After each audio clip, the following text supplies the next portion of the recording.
Hey guys, Good afternoon. today Nandito tayo sa showroom ng BYD Dasma. Sunday ngayon guys, may shift tayo showroom. Since konti lang ang tao, doon ay pagkakataon mag-vlog tayo ng kaunti. I-feature natin ngayon sa vlog na ito, Seal 5 Spring Seal 5 Dynamic pala guys, Seal 5 Dynamic. Ito i-feature natin is an Arctic white color na Seal 5.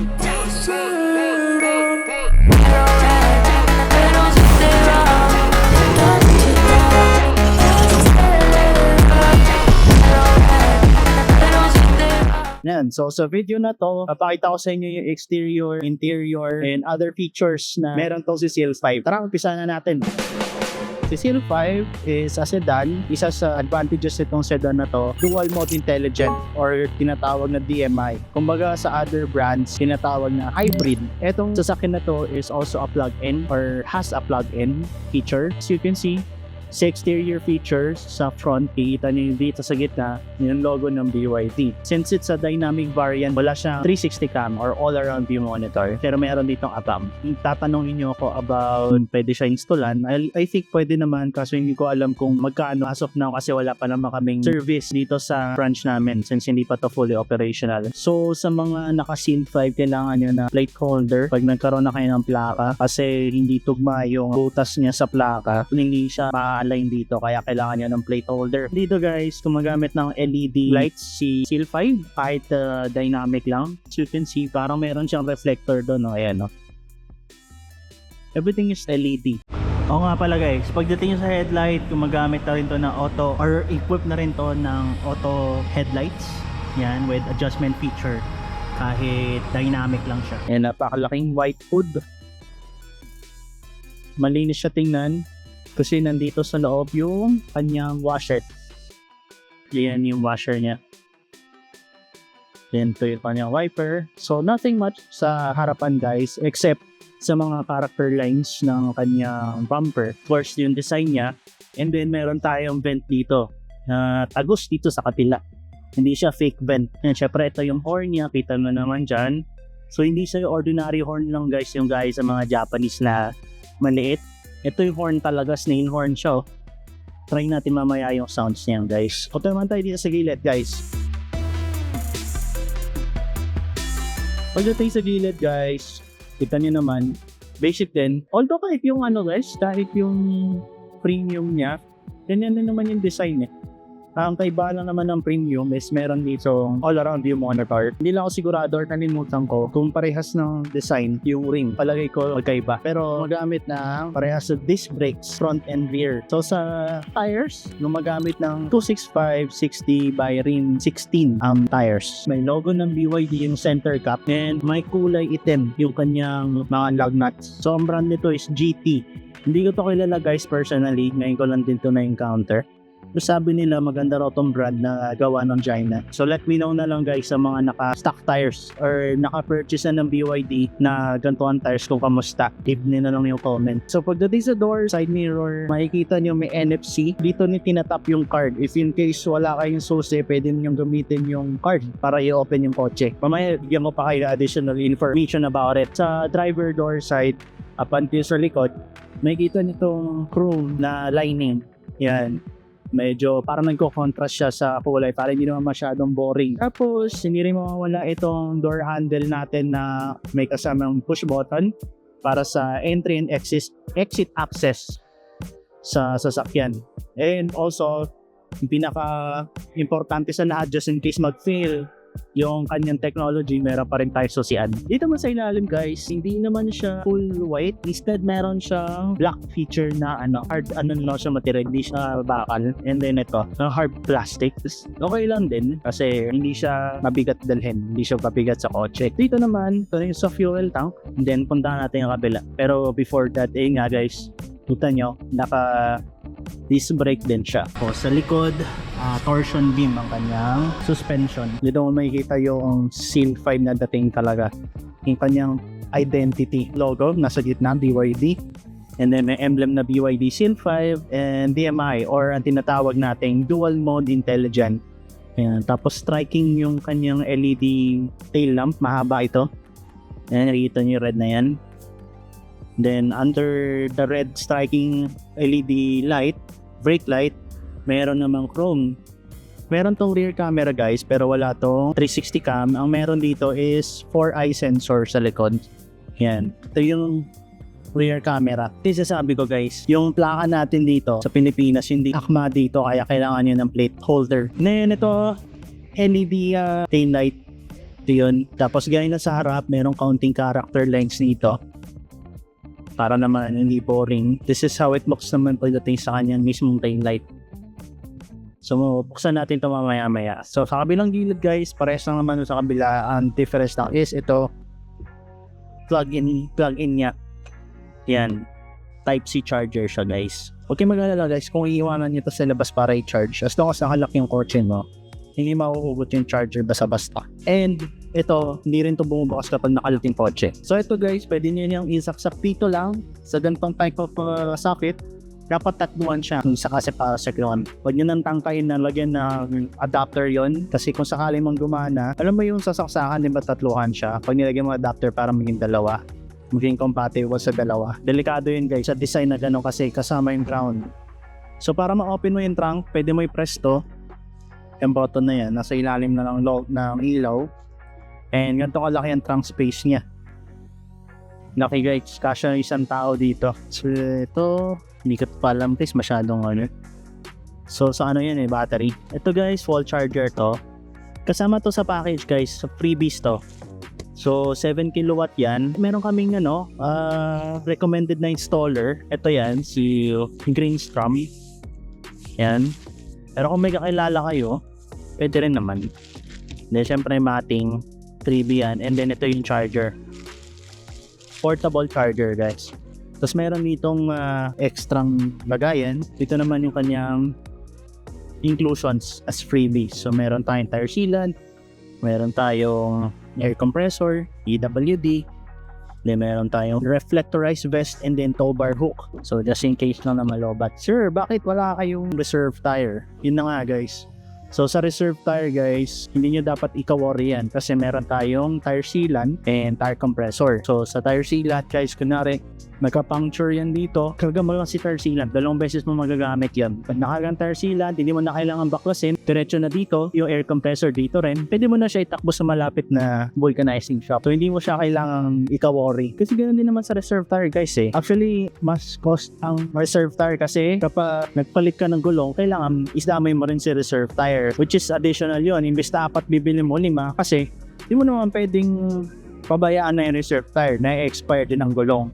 So dito, walang reserve tire, meron ka mga tools to temporarily fix the tire. Dali mo na sa vulcanizing shop, okay na. Yun ang advantage naman dito. And also, hindi lang naman yung para makatipid, it's also sa weight management kasi. May bigat din naman kasi ang wheels with tires So ayun, binawas lang siya dyan. So ito nga pala yung susi ng BYD guys, BCL 5. So ito yung remote. Ito yung features, lock, unlock, trunk, 2 times para mag-open, and then pag-start ng engine or may BYD mismo. Wala siyang yung parang kick sa tailgate assist. So ito, press mo ng 2 beses, open na siya. Mabigat yung kanyang trunk guys, pero hindi siya bumabagsak. Meron siyang dump. May narinig akong sumisingaw or na ano lang ako. Wala naman. Parang yung singaw ng shocks para mag-dump siya. Pero malambot siya. Hindi siya bumabagsak. Hindi na siya mahirap isara. And guys, binuksan ko lahat. So, yung isa pala is a reverse or a rear fog lamps. And yung isa para sa reverse. Try nga natin. Please shift into P gear.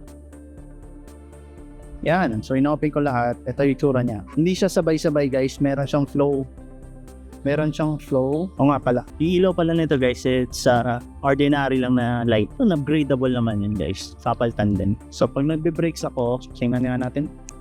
Kaya na lang makakita nito.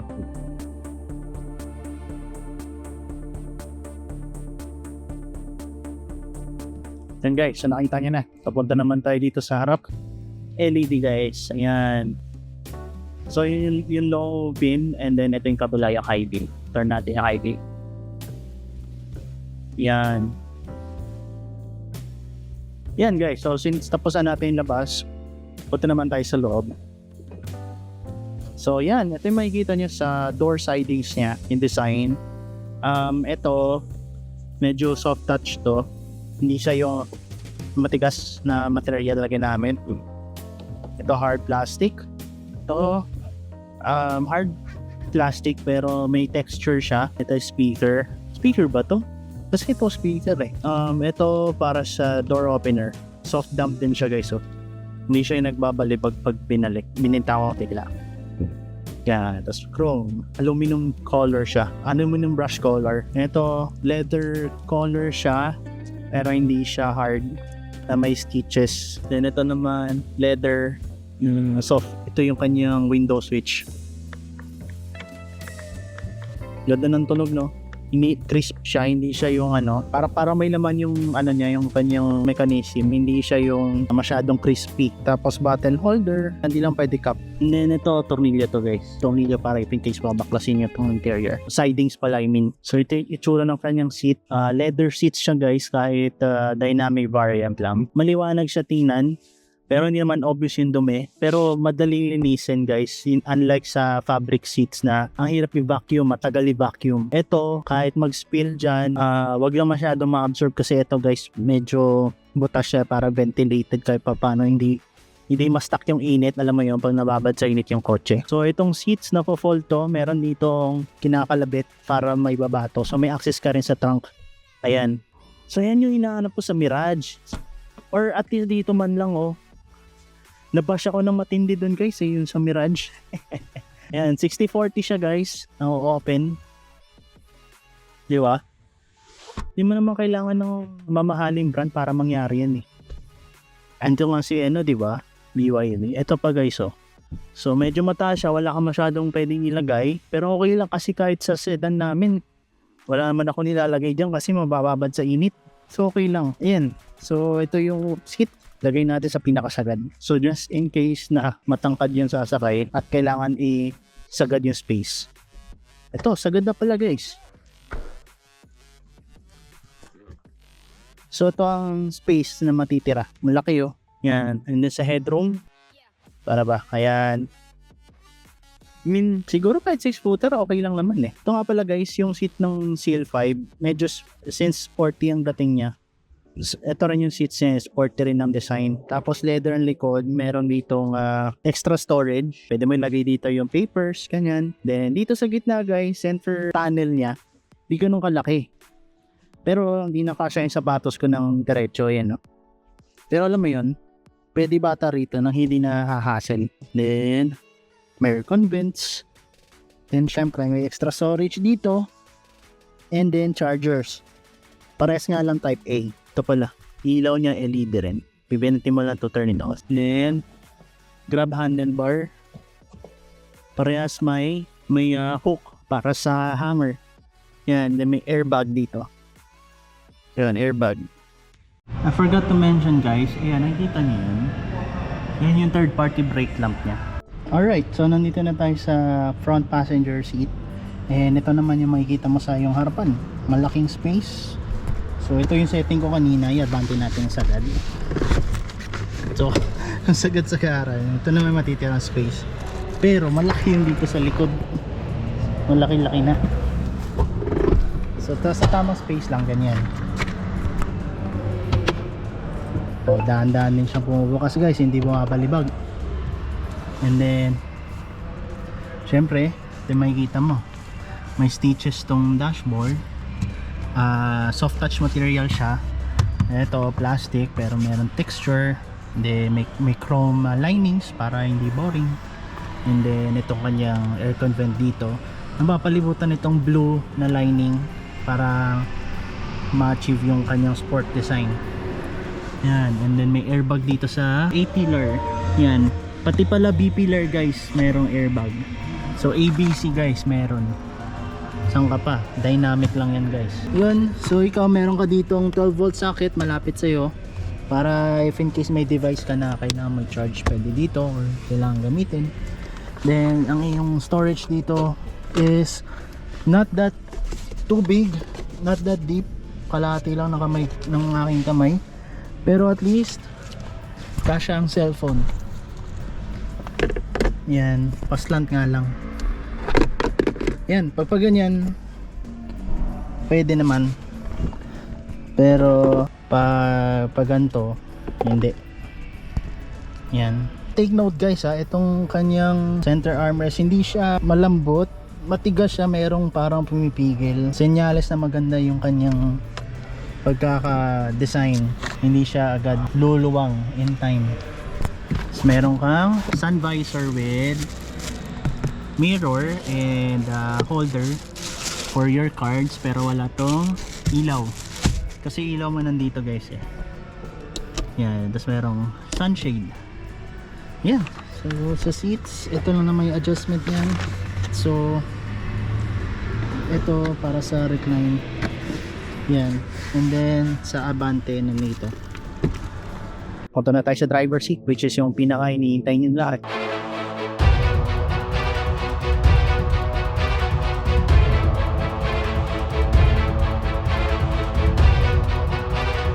Alright guys, so we're back and pakita ko sa inyo lahat dito sa loob ng CL5 Dynamic. So unang-una sa seats, ito yung height adjustment. So pababa, yung upuan bababa, and then pag ganito tataas, and then ito yung recline. Ito medyo nasa loob, hindi mahahanapin mo to sa unang beses kasi commonly kung galing sa Japanese brand nandito lang yun eh. Ito naman yung pang forward and backward ng seat. Ngayon dito sa gilid, so parehas lang ng design do sa mga bawat pinto, but dito sa harapan, sa driver side, ito yung makikita mong controls. So ito, this is the button for window lock. Yan. Sa pintuan or sa windows, driver lang ang may auto up and down, and then the rest all power lang yan. Ito yung lock and unlock, and then ito naman yung side mirror. So kung gusto mo i-adjust sa kaliwa dito sa side mo, press mo lang ito, and then ito yung pang adjust ng angle.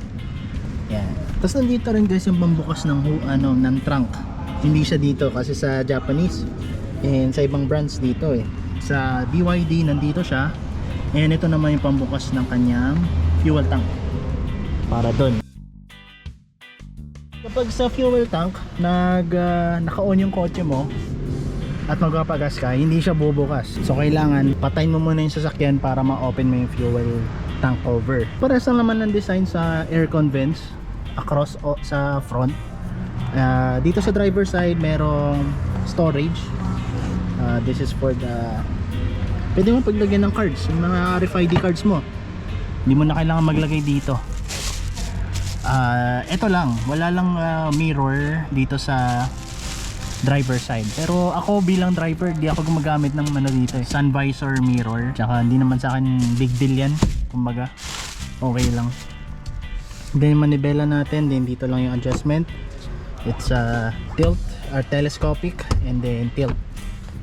Yan. So lock na natin to guys, yung seats gahati ang front and passenger and yung driver. Nakikita nyo to guys, NFC. Ito nga kasi guys yung if in case na wala kang susi mismo, pwede mo gamitin yung card. Papakita ko sa inyo.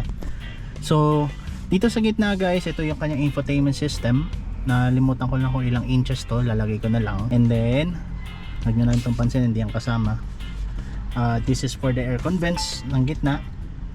So hindi siya nabablock kasi yung ibang units yung nakaganto parang nandito banda yung kanilang aircon or nandito eh. So ito nandito may sariling pwesto, hindi mahirapan sa angulo ng air. Yan, tapos meron tayong cup holders, adjustable din yung size niya. So just in case na mas malaki yung cup na ilalagay mo or tumbler na gantong size, medyo oversize ang konti, meron pa namang room for adjustment. Yan. And then this is the shift knob, nandito ibang controls. Yan, so ito yung start button. So similar lang to sa pag-start ng engine, ng internal combustion engine or yung mga Mitsubishi yan. Kasi Mitsubishi akin. Pares lang, so press mo lang to, tapos tap the brakes, mag-start na yan. So before natin start yan, tapusin ko lang to. So this is the park button, reverse, neutral, drive. This is for the volume controls. This is for the auto climate control. And then kung gusto mo naka-off yung aircon, pwede mong i-off. Then this is the front defogger, nakalagay F. And then this is the modes. Pakita ko sa inyo mamaya yung modes. And then this is the electronic parking brake button and the auto hold function button. So itong auto hold guys, magagamit mo to pag moving ang kotse mo. So pinakamadali is sa traffic, ayaw mo ng brake pwede mo siyang pindutin para instead na tatapa ka sa brake, si kotse na yung magbe-brake para sa'yo. Yan. So EV mode, HEV mode, pwede naman. Meron siyang hazard button, maliit lang siya. Yan. Ito traction control to. Alright, so pagdating sa steering wheel, flat bottom yung kanyang steering wheel, 3-spoke design. Merong combination na aluminum brush color, tapos leather wrap na steering wheel, hindi ganun katigas. And sa left side, makita nyo dito yung kanyang cruise control, reset, set. Basta sa cruise control yan, ito yung pang tilt ng infotainment. And then this is the volume control sa info. And then ito, pag naka bluetooth yung phone mo, pwede mo dyang pwede ka mag call, pwede ka mag voice command. Tapos dito naman sa kanyang left toggle switches, nandito yung sa ilaw, makita nyo may auto hold siya or auto light function. Pag nakaganto, teka lang, set natin sa auto. May nakalagay na A yan ayun, nakita nyo guys, A. So auto yan. So once na nakadetect siya ng kadiliman, automatic iilaw. And then pwede mo naman siyang mismong i-on. And then ito lang yung exterior lights lang to. Hindi pa talaga naka-on yung headlight. Park light lang ba kumbaga. So ito yung pinaka-interior, and then this is for the rear fog lights. Tatagil nyo lang siya. Lilitaw naman sa screen yung kung naka-on siya or hindi. And then para i-high, push lang. Tapos pag ilo-low, balik lang din. Parang similar lang din sa guys, ibang branch. Tapos nandito yung button para baguhin yung trip A, trip B. Yan. And then dito sa kabila, intermittent yung kanyang wiper. So wiper lang naman niya, may option to control the speed. Test natin yung bosina. Yun ang tunog guys. So hindi mo na kailangan mag-upgrade unless may prefer ka talagang sound na gusto mong maabot. So start natin si BYD. Hindi pa naka-on yan guys. Hindi pa siya naka-on. So para malaman mo naka-on, kailangan mag-on ang manibela. May lalabas na okay gun. So on natin. Yan, naka-on na siya. Hindi nyo na rin nag-start yung engine, no? Kasi meron siyang karga. As you can see, 97% yung kanyang battery. Ito naman yung kanyang range ng gasoline. May 183 kilometers pa. Yan. So ito guys, ito yung kanyang kilowatt consumption, power consumption. May regenerative braking din to guys. Pag nakita nyo pumupunta dito sa charge, nagcha-charge yung kotse pag tumatakbo. Nagne-negative yan guys, bumababa. Pag bumababa, mas mataas na negative number, mas mataas na energy na napasok. Tapos dito naman ng kilometers per hour. So yung speed nyo pa rin. Ito yung time. Ito yung mode. Naka EV mode tayo ngayon. Yan, nakailaw siya. Pag pinindot mo HEV, babago yung HEV nya. And pakinggan nyo sa labas guys.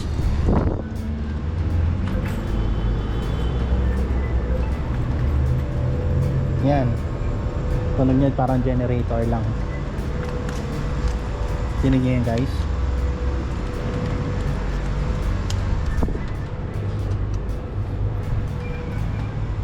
Yan, sinitch ko sa EV.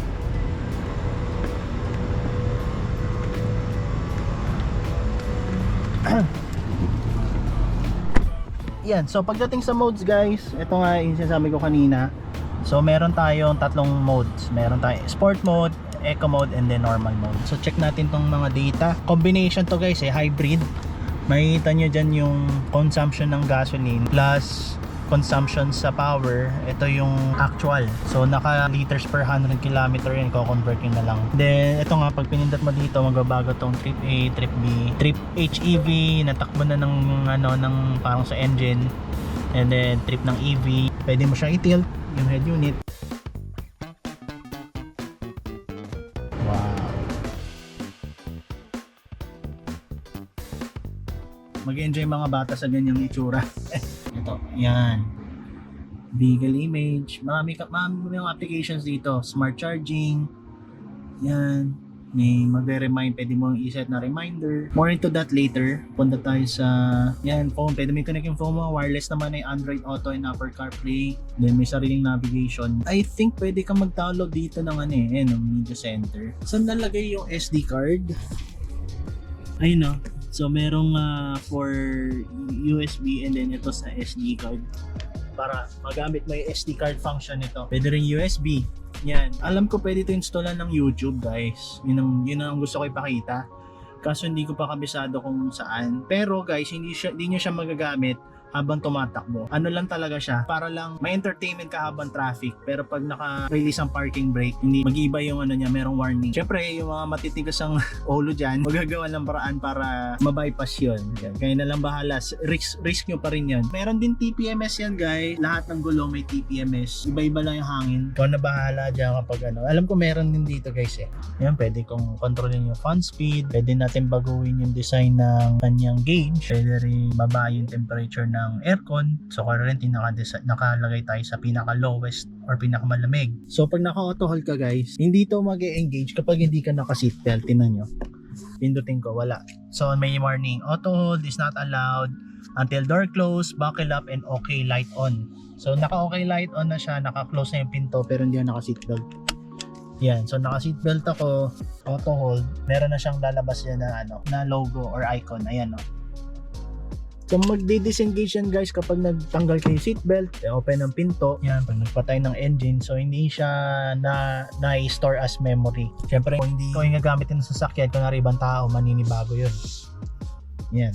So ganito katahimik ang EV, guys. Sobrang tahimik. Pag ilalagay mo sa drive, itatagal mo lang to, may light naman lalabas, automatic na siyang mag-pre-release, mas natakbo na siya. Yung pag-reverse, tagal lang sa kaliwa. So sa reverse, guys, may assistive naman yung kanyang guidelines. Active yung guidelines niya. So kung saan mo pag nilili ko manibela, meron siyang guide na nilalagay na gumagalaw kung saan siya papunta. And then sa aircon, pwede mo rin ditong i-adjust yung fan speed.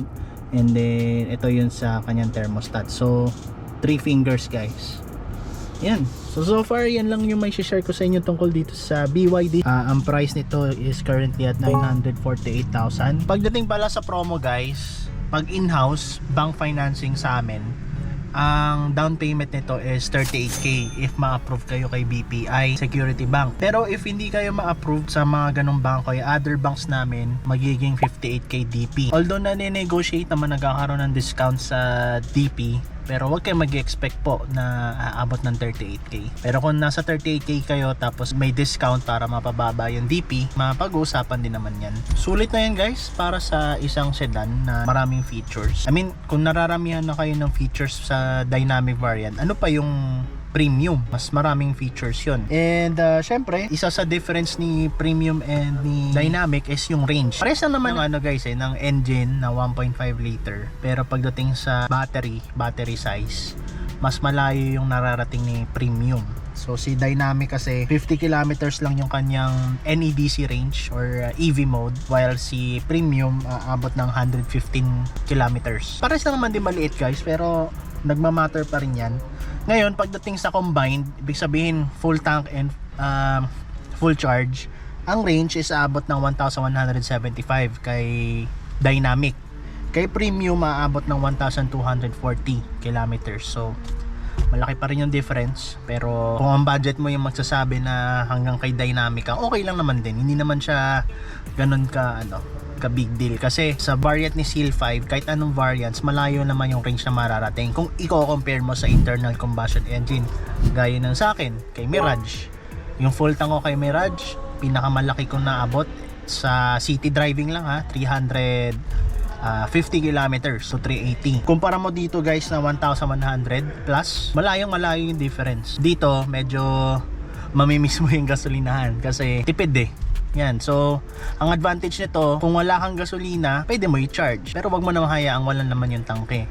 So, syempre, may engine pa rin to. Vice versa, hindi mo rin pwedeng pabayaan walang charge to. Kasi, mag-umpisa magka-problema yan. So, anong common na pwedeng pagmulan ng issue? Una siguro dyan yung tangke, guys. Kapag laging full tank to, pero naka city driving ka, and sinacharge mo sa bahay, you'll expect na yung gasolina mo ma-deteriorate lang sa tangke in time kung hindi mo magagamit siya, hindi mo ko-consume. So maganda lang siyang i-full tank kapag maglo-long drive, pero pag mga city driving 1,000 peso pwede na yun. Pagdating sa features niya guys, yung ADAS niya, ang meron lang to sa ADAS, yung Advanced Driver Assist System, is yung rear camera with rear sensors, radar system, yung 4 sensors nga, and then cruise control. Parehas namang equip ng cruise control, pero parehas din na, parehas may cruise control at parehas din na walang adaptive. So kay premium, meron 360 camera and then 6 sensors, 2 sa harap, 4 sa likod. Ayun guys, so yun na muna tong topic sa video na to guys about kay Seal 5 Dynamic. Gawan natin ng video si Seal 5 Premium pag meron tayong display, and gawan din natin ng comparison guys kasi medyo haba na yung video kapag pinagsama natin dito. So far sana meron kayong natutunan sa akin, at bago nga pala tapusin, as I mentioned earlier, ito yung susi nga, pakita ko niya sa inyo mabilisan. So ito yung card, pwede nyo rin gamitin yung card, patayin natin yung unit, then gamitin natin tong si card para lang makita nyo. Pwede nyo i-lock to gamit ang card, nagla-lock siya. Manual to, manual guys. Di ata ito nag-fold, no? Hindi nga, naka-fix pala siya. Yan, tapos pwede mo siya start dito, mo ilalagay. Yan, dito. And then, pwede mo start yung kotse. Napakita ko na sa inyo kanina yung ano, diba? Yung sa trunk. So guys, gamit tong remote, pwede mong i-unlock yung doors and ma-open yung windows. Kasi nga, syempre, simulate natin, sobrang init ng panahon. Ayaw mong pumunta sa kotse ng napakainit, pwede mo na siyang pasingawin agad. Then pwede mo i-start. 2 press. Ay hindi, sorry, i-hold mo pala. Nag-i-start na yan. Yan o. Start na siya. Yan, nakalagay okay. So, pwede na siya lumamig agad. And then, the last is, pwede mo siyang i-open using your phone. So mangyayari guys, kapag nag-purchase ka ng BYD unit, i-register yan under your name, tapos in a few days or minsan the next day, lalabas dito yung QR code, i-scan mo gamit yung BYD app. So from BYD app, pag na-scan mo yung QR code, mare-register tong unit under your name. Tapos ang magiging next nun is, pwede mo na i-access yung kotse mo sa app. Yan, so pwede mo i-start, pwede mo i-unlock, pwede mo turn on yung aircon. So very convenient guys. Hindi mo na kailangan pumunta sa kotse para i-start. So ang goal dun is mabawasan yung effort mo na mag-start ng kotse habang mainit. Basta in a convenient way, matulungan ka ng mga advanced features ng sasakyan. So if you have questions, just leave your question in the comment and I'll try my best to answer. If hindi ka pa nakasubscribe sa channel ko, this is POVPH. Just click subscribe button and notification bell para kung may bagong update sa channel natin, bagong upload na video, updated ka, and like and share the video as well. Thank you guys for watching. This is POVPH Jello. Bye bye.